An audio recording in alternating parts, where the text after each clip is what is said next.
Vivimos en una burbuja, pero hay historias de personas que te hacen que se reviente. Son historias que te doblan, historias que te hacen sentir y pensar de maneras que nunca lo habías hecho.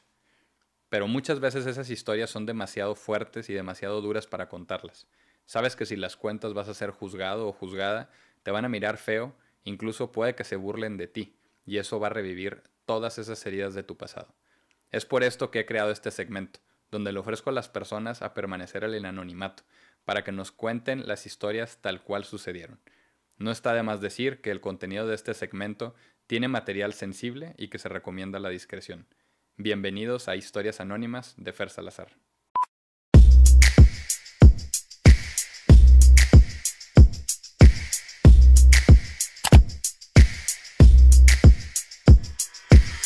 Cuando ya mi hija tiene los 2 años y ya empieza a ver, mi hija me decía, es que tu papá pelean. No, no peleamos. Sí, tu papá y tú y papá pelean. No, no, no, no, no es cierto, no es cierto. Y me agarraba y jugaba con ella. Y me ponía a jugar con ella. Todo lo que no hice yo de niña, yo me ponía con ella a jugar. Todos los juguetes que yo no tuve de niña, yo se los compré a mi hija. Pero no los que mi hija quería, sino los que yo hubiese querido de niña. Y me ponía y jugaba con ella. Y me ponía y me iba al lodo con ella y nos sentábamos en el lodo y jugábamos en el lodo. Y me decía, mamá, ¿ustedes están locas? Ay, sí, sí, yo estoy loca. Pero como de que es lo que tú no me dejaste ser. Acá. Y me iba con ella.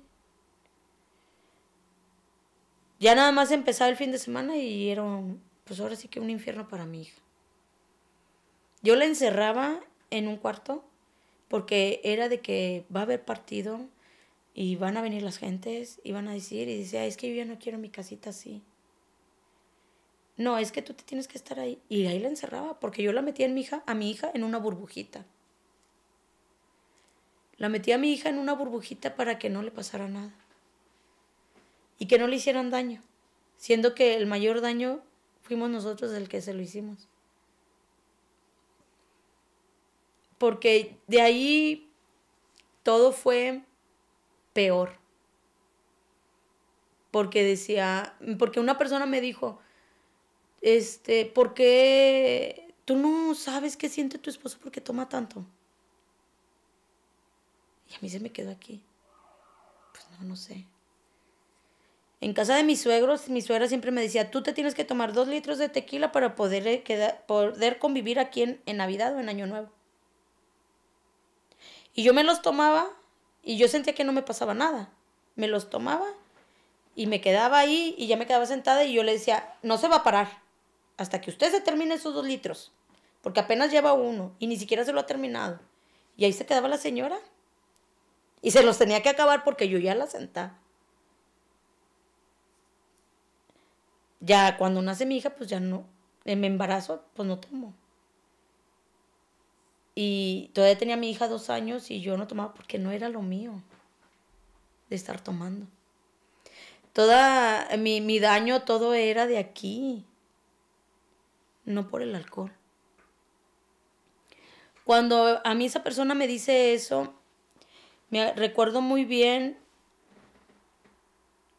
que era como en el 2009. Fue un mes de agosto del 2009 cuando a mí me dijeron eso. Y yo me quedé pensando, dije, no, pues es que yo no sé ni lo que le pasa cuando él se pone así alcoholizado. Empiezan a llegar mis cuñados y mi cuñado me decía, ¿qué onda? Chaparra, ¿qué haces? ¿Y dónde está? Le digo, pues ahí está dormido con la niña. ¿Y qué onda? ¿Vas a pasar los partidos? Sí. Oye, ¿me das un tecate o qué? Sí, sí, ahí tómalo. Ya sabes, ahí anótame. Y yo se los anotaba y al finalizar pues él tenía que pagar. Si se le olvidaba yo le recordaba. Porque para eso, pues el negocio, pues sí, soy re buena. Entonces, él me dice, ¿quieres uno? Y no sé por qué, porque él nunca me había ofrecido un tecate. Y dije, sí. Y se volteó y se me quedó viendo. Me dice, ¿sí lo quieres? Sí. Y le digo, es que no sé, siento mucho peso en mi espalda. Siento mucha carga, ya no sé qué hacer. ¿Por qué? Es que toma mucho y no sé qué hacer. Ah, no entiende. No, pues no. Es que siempre he estado así. No, pues sí. Y me tomé de 2 tragos ese Tecate. Y me quedé yo así. Me dijo, pues va despacio. Esto va para largo. Y vas muy rápido, me dijo mi cuñado. Porque me lo tomé 2 tragos porque no me gustó el primer sabor. Sabía horrible. Horrible. Amargo. Un sabor horrible. Ya tenías tiempo de no tomar. No, y nunca yo había tomado cerveza. O sea, yo tomaba tequila con mi suegra. Pero nada más de Navidad, Año Nuevo. Pero cerveza no. Y el tequila pues a mí no me hacía nada. Me tomaba los 2 litros y no. Me tomaba 3 litros y como si no me hubiera tomado nada. Entonces, me decía mi cuñado, es que nunca te paras del lugar donde estás tomando. Que por eso no me pasaba a mí nada. Pero si estuvieras entrando y saliendo, sí te pegaba. Le dije, no, pues quién sabe. Y no lo quiero experimentar. Cuando me terminé ese primer Tecate fue porque lo que me agradó fue la sensación que a mí me ocasionó. De relajación. Relajó todos mis nervios, todos mis músculos, que yo me sentía súper relajada. Y yo dije, wow, con razón toma. Y ahora, Nelly, justo, y perdón que te interrumpa, pero es dentro de esto empieza a crecer tu hija. Como dices, tratabas de privarla, de cumplir tú todo eso que tú no viviste con ella. Pero ¿realmente lograste hacer que tu hija creciera fuera de este tema de la violencia intrafamiliar? Fue algo que evidentemente se tuvo No, que dar. no, porque como te digo, de ahí partió todo el despapalle. Todo. Pero tú te sumabas a tomar también. Porque yo ya, como me agradó la sensación que sentí, que me relajó, yo decía, de aquí soy. Fíjate que yo les comento que yo no necesité tantos años de vivir en el alcoholismo. Y mío fueron 5 años y 5 años que se hizo mi vida un infierno. Un infierno rotundo. Porque yo empiezo a tomar en agosto del 2009.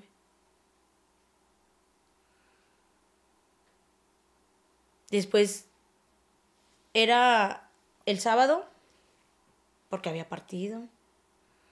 El domingo, porque me amanecía muy mal, porque la cerveza me hacía y levantarme el domingo súper mal. Y pues tenía que cubrir, pues porque yo decía, ¿cómo le hago? Y me decía, no, hombre, lo mismo que te enfermaste, con lo mismo no te compones. Y me tomaba otra cerveza. Si era agresiva sin tomar, tomando era lo doble.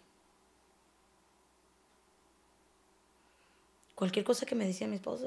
O sea, yo decía, no me peleo delante de mi hija para que ella no se dé cuenta, me peleé acá, pero mi voz no me ayudaba. Yo hablo No muy se daba fuerte. cuenta. Y ella oía y ella se empezaba a comer las uñas. Y luego después los aventones, el de que tú y que yo y que esto, y a pelear, o sea, ya no era, o sea, ya no nos deteníamos, o sea, ya la niña veía. Después, ya después me juntaba con las vecinas y ya nos juntábamos el sábado a tomar. Y ya no nada más era el sábado, también el domingo, y luego el lunes, y luego el martes, y luego el miércoles, y luego el jueves, y luego ya todo era toda la semana. Y era de que yo ya lo que hacía, que una vecina de ahí me dijo, cuando tu esposo se vaya que sean las 10, cuando tú ibas a cerrar el negocio, métele esta pastilla para que se duerma y ya no te esté chingando. Y yo le ponía la pastilla. Y se la tomaba con la cerveza. Sin pensar si le iba a hacer bien, si le iba a hacer mal. Porque él veía únicamente por sus intereses, pues yo estaba viendo por los míos. Por todo lo que yo no hice cuando yo era joven. Así estuvo. Él nunca se dio cuenta que yo me salía en la madrugada. Nunca se dio cuenta. Después él me decía, vete a las camitas. Ahí en el negocio a mí me ayudaba una prima que yo le tenía mucha confianza. Y me decía, fíjate que ahora hay unas camitas que se llaman Serajem. ¿Cómo no te vas a dar un masaje ahí? Andas muy estresada y muy cansada. Y dije, sí es cierto, ¿verdad? Sí. Pues ahí va Nelly a las camitas a que le dieran masajes, mientras ella le daba el masaje a mi esposo. Llego yo, un día, no sé qué me dio, todos los días hacía eso. A mí lo que se me hacía raro es de que ella traía una camionetilla toda destartalada y yo traía una camioneta, teníamos una Gran Cherokee, esa era una Gran Cherokee del año y teníamos una S10 que era para el negocio, para acarrear todo lo del negocio. Y ella traía una igual que yo, que la mía, pero modelo muy viejito y toda de que apenas caminaba, ¿verdad? Oye, ya para cuando menos acordé, con alarma, ya pintada, ya con camper, ya toda, o sea, bien levantadita la camioneta. Y yo decía, wow, y es ¿cómo le haces? Y luego me dijo, no, es que mi esposo que trabaja y que se va para el otro lado y que viene, o sea, y yo bien creída, y yo, no, pues sí es cierto, ¿verdad? Dije, no, pues qué bien, pues qué bueno, me da mucho gusto que vayas progresando. Después me dice, ¿y te vas a ir a las camitas? Le dije, sí, ahorita yo ya me voy. Le digo, voy a ir a las 3. ¿Cómo ves? Pues para que tú te puedas ir, cuando llegue yo, tú te puedas ir y que no llegues tarde en tu casa. Ella vive en San Bernabé. Me dijo, pues sí, está bien. No sé qué me dio cuando iba con mi bolsita de Serajem a medio camino y digo, regrésate. Está pasando algo en tu casa que va a destruir tu familia. Regrésate. Me regreso yo. La niña la había dejado con mi mamá, porque pues ahí en esas camitas no me la podía llevar. Me regreso. Veo el portón del negocio entreabierto. Lo empujo, me meto y yo digo, ma, no hay nadie. ¿Cómo? Voy a mi recámara y me los encuentro en mi cama. Yo decía, lo más normal era de que yo la hubiera agarrado de los pelos y la hubiera sacado a la calle. Eso sería lo más normal. Después de haberla encontrado así. Yo no hice eso. Yo me quedé viéndolos. Y cuando ella se levanta de mi cama, yo me voy hacia el mostrador y me quedo ahí parada. Sale ella y se asusta. Y le hace, ay. Le dije, ¿sabes una cosa? Tomas tus cosas y mira, ven para acá. ¿Ves esa gasolinera que está allá en el fondo? Le digo, no sé. Bueno, te me vas hasta allá, anca tu mamá, y no vengas hasta que yo te hable. Pero es que, retírate. Sale mi esposo y se me queda viendo y yo en mi pensamiento, esto me lo vas a pagar bien caro. Pero no le dije nada. Oye, Nelly, que no. Es que fíjate, no. Es que yo te quiero decir, no me digas nada. Desde ese entonces, él no volvió a dormir en mi cama. Pero andaba un primo de él detrás de mí desde que yo estaba soltera. Yo dije, de aquí soy. Y vino la venganza. Yo tengo una duda, Nelly, porque seguramente habrá personas que nos pueden estar escuchando y que dicen, ¿sabes qué? Esta historia puede que suene conmigo, puede que no, puede que sea 20 niveles más alto, pero ¿cómo es, y a lo mejor vamos a tener que adelantar muchísimo, pero cómo es que llega esto que te ayuda a salir de ahí? ¿Es algo que dices tú, yo a la fecha no he podido salir de ahí? O sea, ¿qué le puedes recomendar a las personas que lo están viviendo hoy? Que a lo mejor ya identificaron algunas de las primeras señales que tú nos dabas y decían, aguas, o sea, va por ahí. ¿Qué les puedes recomendar a estas personas? Lo que pasa es que, fíjate, en ese momento uno dice, es que así tiene que ser, ¿no? Es normal, como Es decías. normal, porque mis papás están ahí en la casa y todavía siguen juntos, pero no es normal.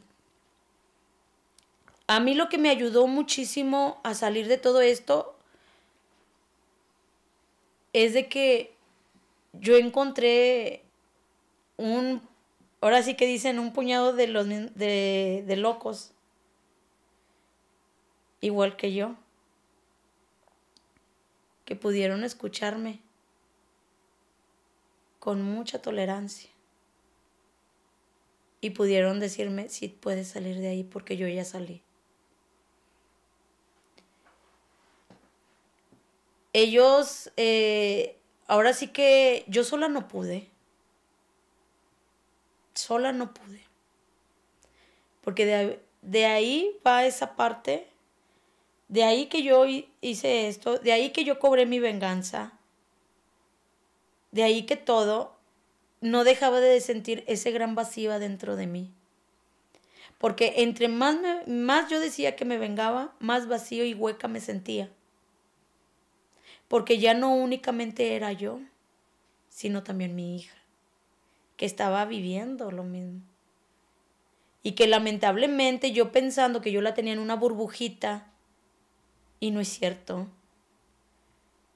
Ella sufría mucho. De hecho yo le dije que viniera, pero le dio pena. Porque le digo, el que te diga también la parte, o sea, la hija o el hijo, ver en la situación que también vivió en el momento. No es el que tú crees como papá que está viviendo. Es algo muy distinto, es una vida muy tormentosa. Mi hija se agarraba el pelo y se pegaba en la pared, se hacía daño a ella. Las personas con las que yo las llevaba y que yo pensaba que la cuidaban, me le hicieron un gran daño rotundo, que no se puede borrar. Que a lo mejor yo no la golpeé físicamente, porque yo dije, desde que yo tenga una hija, yo no le voy a hacer lo que a mí me hicieron. Pero la dejé abandonada en un lugar donde le hicieron un gran daño. Que si yo me hubiera enterado en ese momento, a lo mejor hubiera pasado una catástrofe.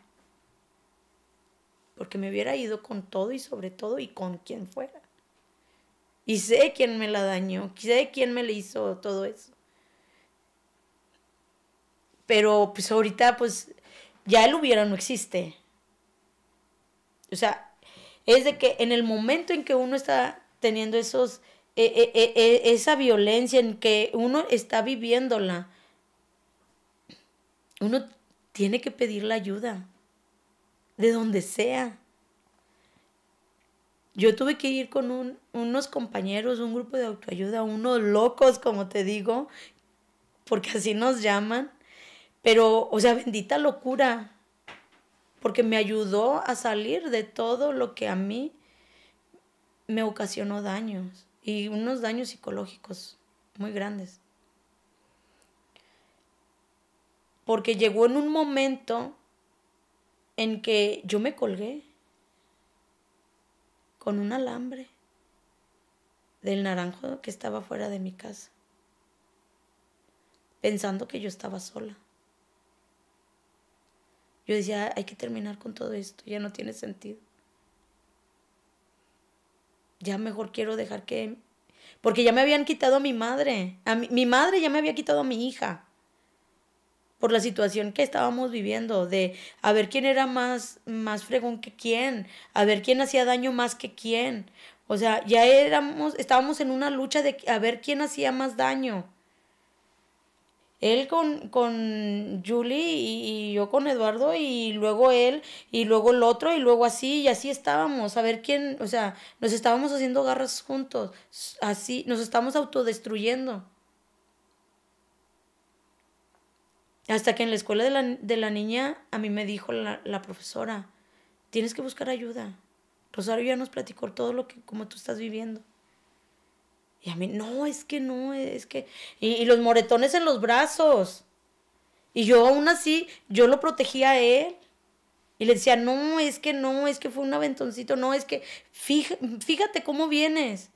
O sea, porque él con sus empujoncitos, sí, pero pues, te digo, yo estaba flaquilla, pesaba 38 kilos, me aventaba hasta... si estábamos en el portón de la entrada, ahí me aventaba hasta la cocina.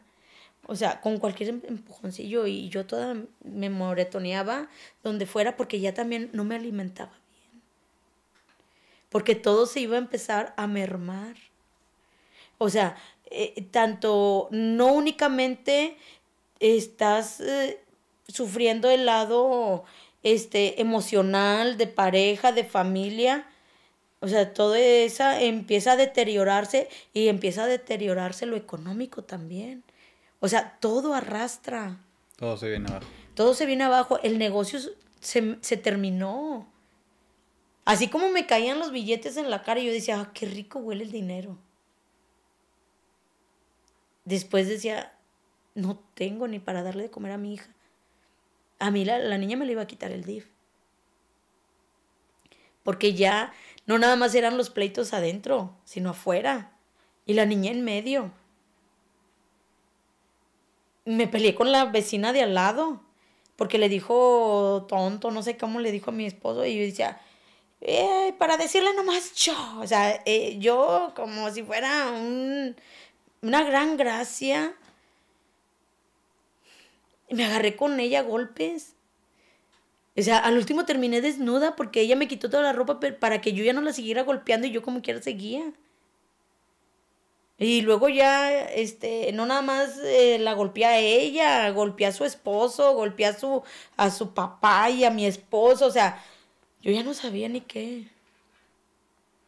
Yo decía, no entiendo a esas personas que se drogan y que se meten no sé qué tantas cosas, ¿verdad? Y que pueden y que dicen, mató a 4 o 5 en ese ratito. O sea, sí los hace. Porque yo en ese ratito la golpeé a Esther, golpeé a su papá, a su esposo, a mi esposo y a mi mamá. O sea, una cosa horrible, horrible. Entonces, a las personas que viven estas situaciones, o sea, que son testigos, de entrada algo que platicábamos también antes del capítulo es el tema de, una es escuchar, ¿no? O sea, que definitivamente necesitas tanto la persona contarlo como tú escucharlo, pero escucharlo, decíamos, no es de, hola, ¿cómo estás? Bien, mal y ya, sino es realmente escuchar. El tema de buscar el grupo de ayuda, que creo que es algo muy padre que hoy haces y que invitas a más personas a ser parte de eso, que justo nos compartes que es algo de lo que más cambio está generado y que también te han recomendado tanto psicólogos como psiquiatras. Y bueno, pues creo que es un testimonio, la verdad, bien fuerte el que nos has compartido el día de hoy, Nelly. A lo mejor para muchos sonará como película, como decías tú, ¿no? O sea, como algo que pues nada más ves en las películas y todo, pero como comenzábamos este capítulo era justo por ahí, ¿no? O sea, que son millones de personas las que atraviesan estas situaciones en México y viene desde que lo permitimos, ¿no? A veces dicen el mal no es lo peor, sino todos los que nos quedamos viendo. Entonces, yo sí la verdad es invitar a las personas que están escuchando este capítulo, si se relacionaron o no, si conocen gente cercana, sí definitivamente, como también platicábamos, es algo que tenemos que hablar. Y que tal vez a lo mejor nosotros viéndolo desde afuera pueda sonar como que pues es ilógico, que a lo mejor y la persona pues ay, seguro sí sabe, pero pues es su decisión. Pero yo con lo que me quedo de este capítulo, Nelly, es que sí, a pesar de que tú lo ibas viviendo, pues tú no veías una salida, ¿no? Y eso para mí es lo que se queda como un gran mensaje de este capítulo. Es que uno se siente encapsulada en algo, en una burbuja que no puedes reventar. Y quieres y buscas por todos los lados porque lo quieres hacer tú solo. Pero solo nunca lo vas a poder. Porque yo la salida más fácil y más cobarde que encontré fue quererme ahorcar. Que al último mi hija se abraza de mis piernas y me dice, mamá, es que yo te amo. Y siendo que yo ni siquiera había estado hablando, nada más lo pensé. Me dijo, ¿por qué lo estás haciendo? Es que yo te amo, mamá. Fue y me puso el bote para que cayeran mis pies ahí. Y ya fueron de mi casa a soltarme porque mi hija estaba gritando como loquita, queriendo arreglar un problema pero haciéndolo más grande porque yo lo quise hacer yo sola. Y sola no puedo. Solos nunca vamos a poder salir de eso. Porque pensamos que estamos haciendo lo correcto y no lo es. Cuando más creemos que es lo correcto, no lo es. Tenemos que buscar ayuda. Te digo, a mí, el psicólogo me mandó con el psiquiatra, pero me dijo, tienes que buscar un grupo de autoayuda. Porque tú tienes que hablar. Te has callado tantas cosas, por eso estás así. O sea, me decía que porque mi voz estaba ronca, porque eso. Entonces le dije, no, lo que pasa es que sucedió esto. Y le empiezo a platicar que me ahorqué y que el alambre me lastimó mis cuerdas vocales. Por eso mi forma de hablar es muy, muy ronca. O a veces muy gruesa.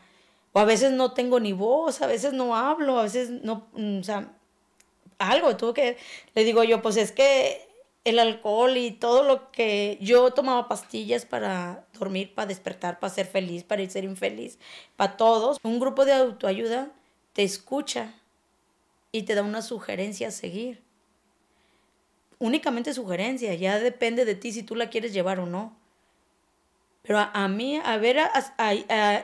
yo le doy muchas gracias a la señora Socorrito, al señor Pepe, que ellos fueron los que a nosotros nos invitaron a ir a este grupo de autoayuda, a hacer esa experiencia que yo te comentaba, y de ahí partió todo. De ahí fui yo primero, mi esposo al mes, porque no paraba de llorar, de nada más de verme, y de verme, y de verme, yo le decía, pero cuando regrese, me voy a divorciar de ti. Oye, lo que te estoy diciendo, no te quiero en mi casa. Cuando regrese, no, que él lo iba a querer que se fuera. Yo decía, solamente Dios le dio paciencia para aguantar esta loca, ¿no? Porque todo mi problema no era